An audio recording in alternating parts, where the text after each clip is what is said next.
morning and welcome to Radio Friends. This is Friday. It's January the 9th. Good to have you here. We're going to talk about an organization, a house that's been around since 1986, if you can believe that. The Rainbow House. And we have two very nice people from the Rainbow House with us. April Barnett, Marketing Director. Good to have you here, April. Thank you. And Chad McMinn, who is the Development Director. Now, first of all, let's get an overview of the Rainbow House, and then we'll talk about the fundraiser. Who wants to tell us about that? Sure.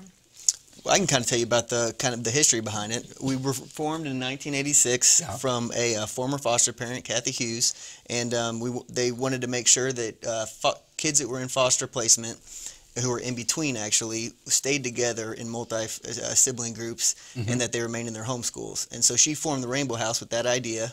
And so we also ended up serving kids who were in crisis, whether they be mom was having troubles with bills, or she was leaving a domestic violence situation and there was no place for her kids to stay. So that's who we really cared for during the Children's Emergency Shelter. And then we formed in 1998 the Child Advocacy Center, and where we do forensic interviews for children who have been physically or sexually abused. And then our newest program, which is the Homeless Youth Program, serves kids who are just homeless youth, getting them off the street, getting them connected with resources, and teaching them life skills in ways that they can kind of better themselves and get the essential skills that they need to become contributing members of society.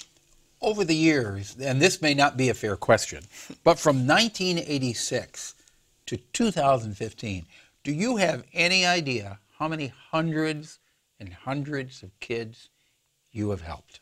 I've never been able to pull all the data together, but I'm sure it's an amazing number. I think. I think so. Yeah. Just what did we serve last year? I think 1,900 children and family services. 1,900 last year alone? I believe so. So We're yeah. talking thousands and thousands of people who have been assisted by the Rainbow House since 1986. Right.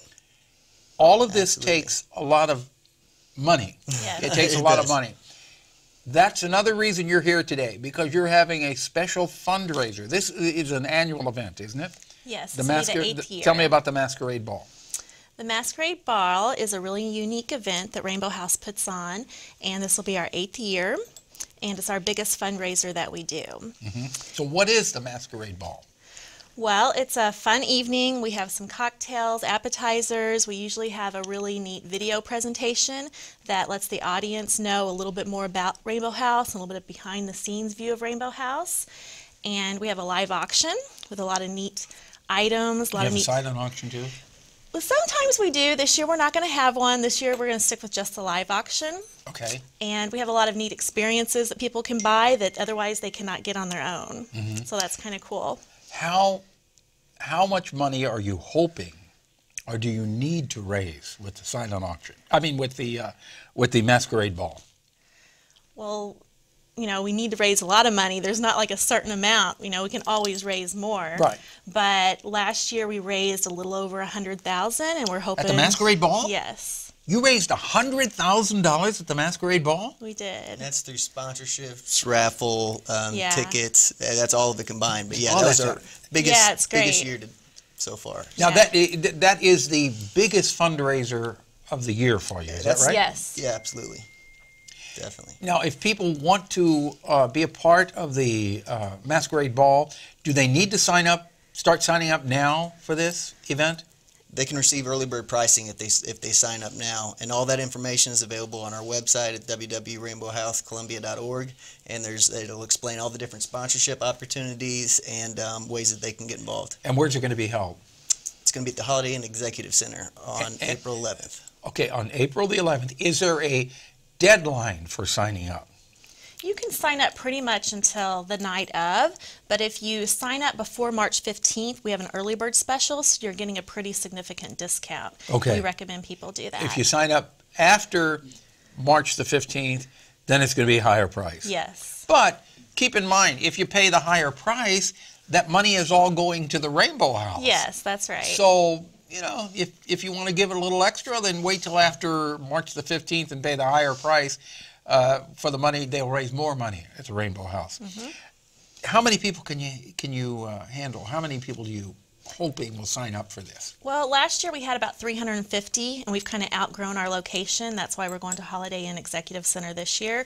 We're hoping to go around 450 this year. Well, then you're going to raise more than $100,000 this year. That's what we're hoping. I hope you do. And we do raise a lot through the live auction, but another unique thing we do is that we have 3 couples that raise money for us. They compete as royal candidates, and pretty much $1 a vote. You mean like king and queen candidates? Something like that, yes. And whoever raises the most money, then they're crowned, for a royal coronation. And they bring in the majority of the money, really. Yeah, they bring in a lot of money. The royal couples. Yes. There are 3 royal couples, and the 3 royal couples are out with their hands outstretched trying to raise as much money as they can. Doing many fundraisers of their own and all different ways raising money. So is that how they're crowned, the royal couple, by whoever has the most money to donate? That's right. And they won't know until that night? The very last minute going up, the last song is played where they can raise money, and then we'll tally the votes, and then it'll be announced. Oh, so it really is a cliffhanger, though. Yes. And it can make a big difference that night. We really don't know who's ahead. So what they're doing when they're at the Masquerade Ball, they're working the crowd, trying to get more people to make donations. Right. Yep. Okay, so be aware of that. Bring your checkbook when you come. That's right. But remember, it all goes to the Rainbow House. Now, the location of the Rainbow House, where? We're on Town Drive, and we also have our homeless youth program, but we don't disclose the address of that for privacy of the children. But can people come and do a tour of the facility if they'd like to see what you're doing and where their money is going? Oh, we encourage that, absolutely. And they can contact me. My information's on our website, and that's Chad McMinn. I'm the development director, and I'd be happy to set up tours. Okay, and why don't you give a phone number, too? It's 573-474-6600. 6600. You can call Chad, set up a time, and he will be more than happy to take you through the facility, and you can see what you're donating to. Thank you so much. And please, we'll get you back again before the deadline for the Masquerade Ball. Yeah, that'd be great. All right. We're out of time for today. Monday, the Churchill Memorial and Capital City Players. Our program directed by Travis McMillan, Reynolds Journalism Institute. Audio is Pat Akers from KBIA. Our floor director is Lowell Thomas. And our assistant producer and guest coordinator, Uncle James Mouser. And if there's something that you would like to hear or see, drop me an email, pepperp@missouri.edu.